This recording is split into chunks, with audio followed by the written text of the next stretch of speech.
Ladies and gentlemen, we take you back in time some 38 years ago. In a bitter December of the year 1971, war broke out between India and Pakistan once again.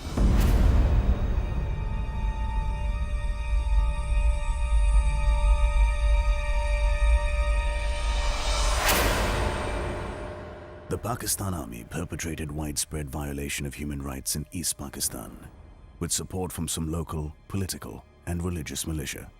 It is said that nearly 3 million people died of selective genocide and mass atrocities. Millions of others were left homeless, and almost 10 million crossed the border to seek refuge in India. The then Prime Minister, Mrs. Indira Gandhi, extended full humanitarian support to them by opening refugee camps along the border. India was left holding the enormous burden of this mass influx. Repeated appeals to the international community to end the Holocaust fell on deaf ears. So the Indian government decided to help the Mukti Bahini to liberate East Pakistan, which had already been named Bangladesh by its people. Namo Namo Namo Bangladesh Mamo.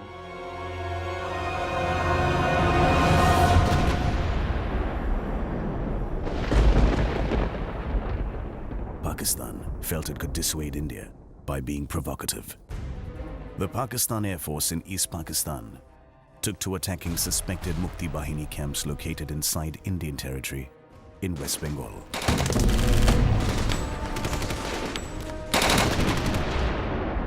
And on the western border, Pakistan combat aircraft suddenly struck 9 Indian airfields. This, ladies and gentlemen, was the breaking point. A moment of great peril to our country and our people. Today, the war in Bangladesh has become a war on India.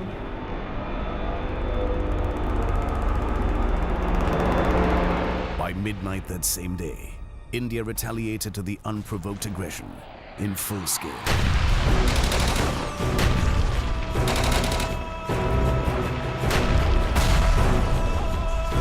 India and Pakistan were locked in a two-front war.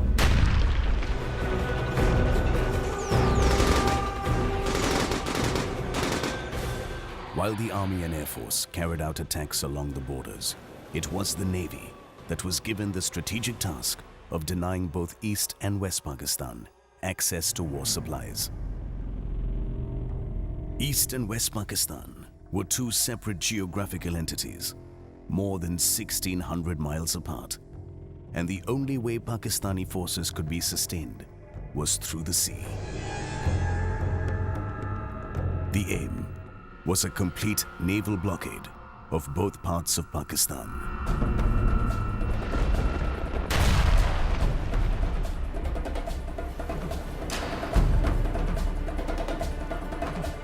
While Vikrant supported military operations on the East Coast, it was the Western Seafront that was witness to one of the most audacious and daring attacks in the history of naval warfare. It was here that a bold plan was conceptualized and implemented, one which required ingenuity, perfect timing, and absolute emphasis on the element of surprise. The plan, ladies and gentlemen, was to set ablaze Karachi Harbor. This historic port of Karachi harbored Pakistan's naval headquarters, the entire naval fleet, and almost the entire commerce of the country.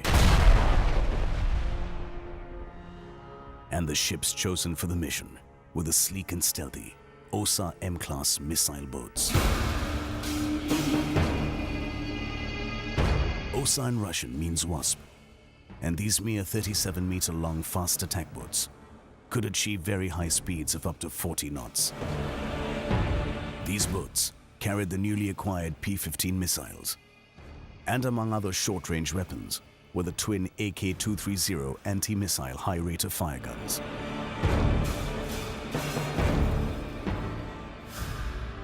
The reason for this unorthodox, bold decision was that these tiny missile boats would provide for difficult, fast-moving targets in the absence of friendly air cover.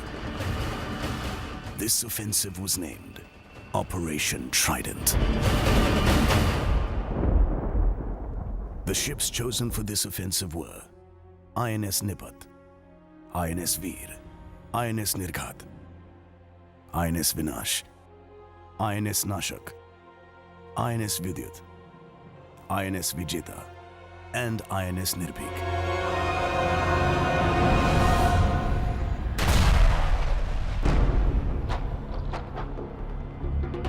Because of the inherent limited endurance of these boats, a tactical decision was taken to tow these vessels up to a certain point south of Karachi harbor, from where they would proceed at full speed to carry out the attack and disperse. Also, the Indian crew that was just back from the USSR after commissioning these boats was fluent in speaking Russian. This factor was extensively used, and all communications between the attacking vessels was in Russian, so that even if intercepted, the tactics would not be given away. Почему сбавили ход?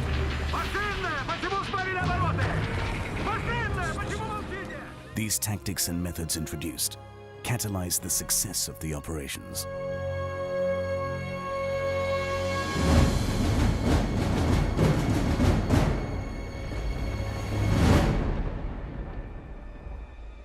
By the afternoon of the 4th of December 1971, the strike group was on its way to Karachi.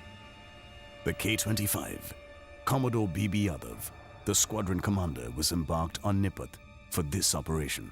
On third night we were sailed and I was embarked on Nipat as K-25. We proceeded from there towards Karachi, keeping one aim in mind, that we will attack Karachi come what may. In the darkness of the night, the ship silently crept up, hugging the Saurashtra coast, before breaking out seaward. As they neared Karachi, they detected some Pakistani ships patrolling the area. The boat on the left, INS Nirghat, was detailed to engage the contact, which was later confirmed to be the Pakistani destroyer, PNS Khyber. The first missile hit Khyber on the starboard side and exploded below the aft galley in the electrician's mess deck at about 20 to 45 hours, Pakistan time. The ship immediately lost propulsion, plunged into darkness, and was engulfed in thick black smoke. Khyber sent out an emergency transmission which read, "Enemy aircraft attacked in position 020, Foxtrot Foxtrot 20. Number 1 boiler hit. Ship stopped." This meant that the Pakistan Navy did not even know what hit them. 3 minutes later, a second missile was fired with acute precision. It exploded into the number 2 boiler room on the starboard side and sealed the fate of the Khyber forever.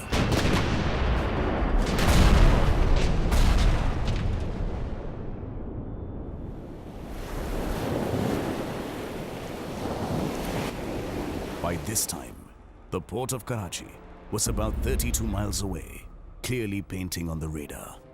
INS Veer reported a contact fine on her starboard bow, which was later learned to be a Pakistan minesweeper, the PNS Mohafiz.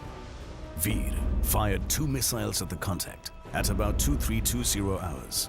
The missiles hit the Mohafiz on the port side above the bridge and instantaneously disintegrated the vessel, throwing much of its crew into the water. Mohafiz did not even have enough time to transmit a distress message. The ship's debris continued to burn for 70 minutes while the survivors floated around.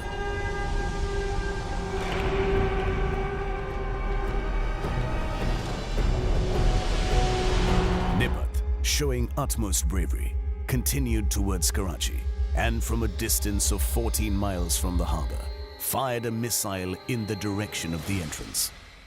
Never before was a missile purely designed for anti-ship roll used for land attack. 1 minute before midnight, the missile scored a direct hit on one of the giant Kiamari oil tanks, spreading lethal flames in all directions. This spread to other tanks, and a huge explosion shot up over the horizon.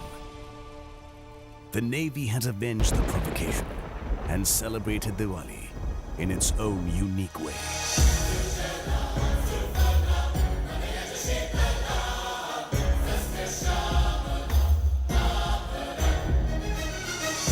Radio silence was broken to transmit the code, En garde. This meant the successful completion of Operation Trident. Having achieved much more than what the ship set out to do, it was now time to get back safely. The passage homeward was ridden with its own set of tribulations. The ships were now vulnerable to Pakistani air attacks. Veer developed machinery problems and its speed was reduced. The same happened with Nipat when its fuel hosepipes gave away. And in the meanwhile, Pakistan Radio put out a message that an Indian vessel had been sunk. INS Nipat, the only boat not accounted for at the time, was feared sunk amidst tense and confusing moments. But Nipat returned in the night on the 7th of December to a hero's welcome, all thanks to the ingenuity of its engineers, who managed to take out oil from the pumps and used it to run the engines.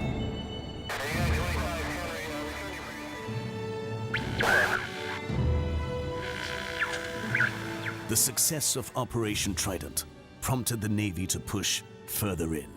A second offensive and the final kill, named Operation Python, was launched, in which Vinash took on what was left of the shipping and harbor assets at Karachi. Operations Trident and Python were a great success. Flames from Karachi could be seen from 60 miles away. Shipping traffic to and from Karachi, Pakistan's only major port at the time, ceased. The Pakistan Navy's main ships were either destroyed or forced to remain in harbor. With $3 billion worth of damage, most of the oil reserves and ammunition having been lost, warehouses and workshops destroyed, and the Pakistani Air Force base hit as well, Karachi was perhaps the biggest victim of the 1971 war. The Indian Navy accomplished the task assigned to it within the first few days of the war.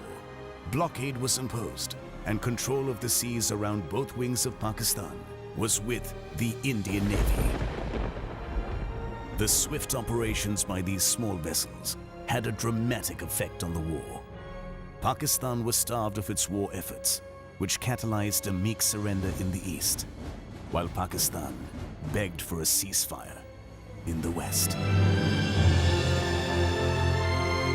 Victory finally came when General A.A.K. Niazi capitulated on the Eastern Front, and the Indian armed forces triumphed. In the moment of crisis, the Indian Navy had distinguished itself with honor. The President of India decorated several officers and sailors of the 25th Missile Vessel Squadron in recognition of their gallantry and display of selfless dedication to the nation.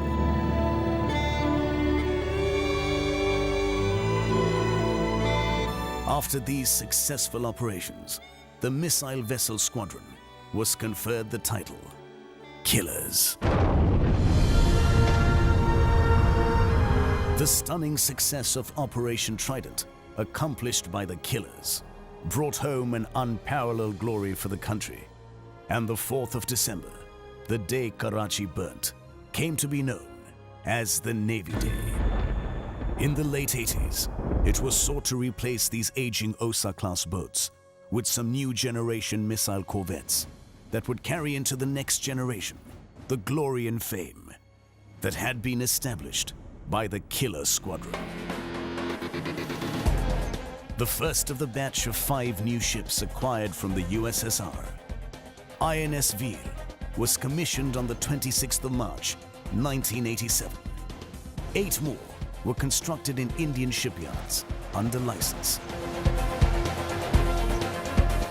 These ships, with twice the displacement, are armed with 4 surface-to-surface missiles, a better electronic mission suite, and a 76mm gun with a higher and more accurate rate of fire.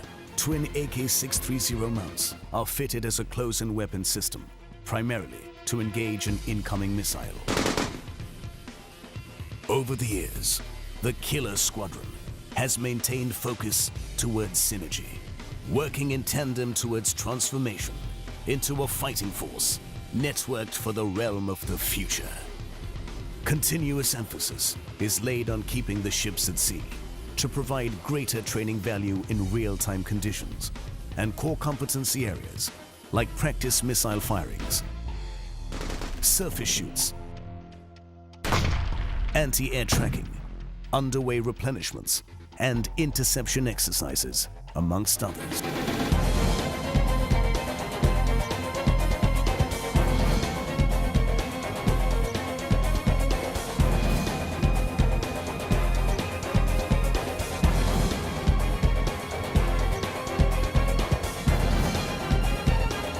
This Killer Squadron, ladies and gentlemen, is the lethal force of the Indian Navy, ever ready to draw first blood.